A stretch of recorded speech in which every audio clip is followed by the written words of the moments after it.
Assalamualaikum warahmatullahi wabarakatuh.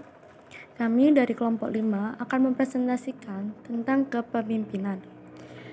Di sini anggota kami ada Hakim Alamsyah, Kulatus Sofia, Nada Vanur Fajar, dan Nirmala Yulia. Kepemimpinan adalah pengaruh dan kemampuan memperoleh pengikut dan menjadi seseorang yang diikuti orang lain dengan senang hati dan penuh keyakinan. Selanjutnya ada modal kepemimpinan. Modal kepemimpinan adalah interaksi positif antara sang pemimpin dan bawahan yang dipimpin. Maka terdapat banyak faktor yang mempengaruhi efektivitas kepemimpinan termasuk model kepemimpinan. Demikian pula terdapat fenomena bahwa seseorang pemimpin yang telah sukses memimpin di tempat lain ternyata tidak begitu sukses memimpin di tempat dan situasi yang berbeda. Kemudian pendekatan sifat. Pendekatan sifat adalah keberhasilan dan kegagalan seseorang. Seseorang pemimpin yang banyak ditentukan atau dipengaruhi oleh sifat-sifat yang dimiliki oleh pribadi seseorang pemimpin. Selanjutnya ada pendekatan perilaku. Pendekatan perilaku menekankan pada fungsi-fungsi yang dilakukan pemimpin dalam kelompok. Pendekatan perilaku memusatkan pada gaya perilaku terhadap bawahannya. Selanjutnya pendekatan situasional. Pendekatan ini menganggap bahwa kondisi yang menentukan efektivitas kepemimpinan bervariasi dengan situasi tugas-tugas yang dilakukan. Selanjutnya ada model kontingensi feeder, teori path goal, dan teori partisipasi. Selanjutnya ada teori dan penelitian model kepemimpinan. Yang pertama ada teori X dan teori Y dari Douglas McGregor. Pertama, anggapan-anggapan teori X, pandangan tradisional yang melihat sisi negatif dari seseorang individu, yaitu rata-rata manusia mempunyai ambisi kecil, ingin aman dan jaminan hidup atas segalanya. Kedua, anggapan teori Y, pandangan oleh manusia modern yang melihat hal-hal positif dan individu dalam organisasi.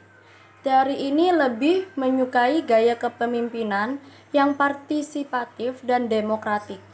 Yang kedua, ada studi dimajikan oleh ahli psikologi sosial Francis Likert.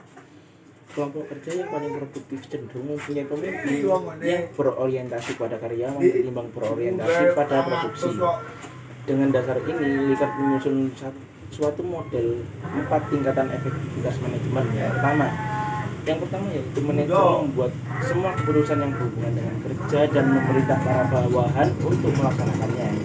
Yang kedua, manajer tetap menentukan perintah-perintah tetapi memberi kesempatan bawahan untuk berkomentar.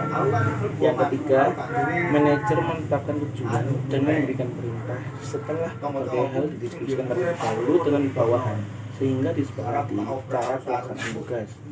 Dan yang keempat yaitu tujuan dan keputusan kerja dibuat bersama dalam kelompok. Ketiga yaitu teori kontinum dari Tannenbaum dan Smith. Seseorang manajer dapat memberikan partisipasi dan kebebasan yang lebih besar kalau karyawan meminta kemandirian dan kebebasan bertindak. Disarankan bahwa seseorang manajer harus memperhatikan 3 macam kekuatan sebelum memilih gaya kepemimpinan, yaitu diantara 3 tersebut yaitu yang pertama, kekuatan yang ada di tangan manajer, dan yang kedua, kekuatan yang ada di tangan karyawan, dan yang ketiga, kekuatan dalam situasi. 4. Studio Ohio State. Tingkat perputaran karyawan terendah dan kepuasan karyawan berada di tingkat tertinggi di bawah pimpinan yang tingkat konsiderasinya tinggi. Mendefinisikan 2 kelompok perilaku yang mempengaruhi efektivitas kepemimpinan yaitu 1.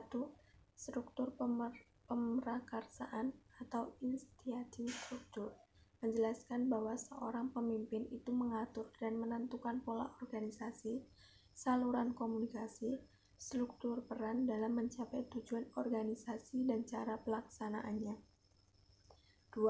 Pertimbangan atau consideration, menggambarkan hubungan yang hangat antara atasan dan bawahan, adanya saling percaya, kekeluargaan, dan penghargaan terhadap ide bawahan. 5. Kisi-kisi manajerial dari Black dan Motion. Kisi-kisi manajerial membedakan tingkah laku manajemen berdasarkan pada berbagai kemungkinan pertemuan antara gaya manajemen, berorientasi pada tugas dan berorientasi pada karyawan.